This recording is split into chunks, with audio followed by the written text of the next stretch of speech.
Cette vidéo est en 144p. Pourquoi? Et bah restez jusqu'à la fin pour le savoir. 2,5%, c'est ce que pèse le numérique dans les émissions de gaz à effet de serre en France. Et ça c'est étonnant, parce que c'est totalement invisible à l'œil nu, et pourtant nos usages digitaux laissent une empreinte bien réelle sur l'environnement. Ok, mais alors elle vient d'où cette pollution? Le premier usage qui vient en tête, c'est le streaming. Par streaming j'entends les lives, les vidéos à la demande, les vidéos courtes, et d'autres trucs. Quand tu regardes une vidéo sur une de ces plateformes, ton appareil accède à des fichiers qui sont stockés sur des serveurs de data center. Et le problème de ces data centers, c'est qu'ils consomment beaucoup d'électricité.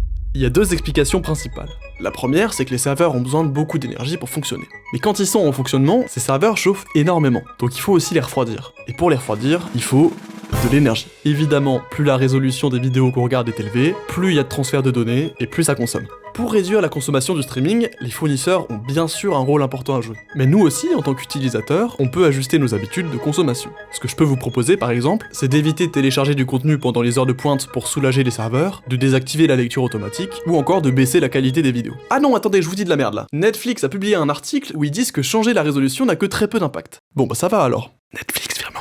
Côté streaming musical, c'est un peu les mêmes raisons qui expliquent pourquoi ça pollue. Quand tu streames un son, tu sollicites des data centers. Tiens, j'ai trouvé une stat super parlante sur l'impact du streaming audio. Vous voyez cette musique.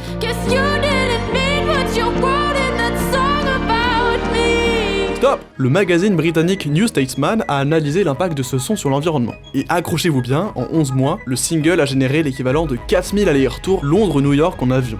Waouh, ça donne envie de changer sa façon d'écouter de la musique. Oh, bah ça tombe bien, j'ai un petit tip pour vous. Quand on écoute plusieurs fois un son sur Spotify, c'est comme si on le téléchargeait à chaque fois qu'on le stream. Du coup, le meilleur moyen de limiter son impact, c'est de télécharger ses playlists sur son téléphone.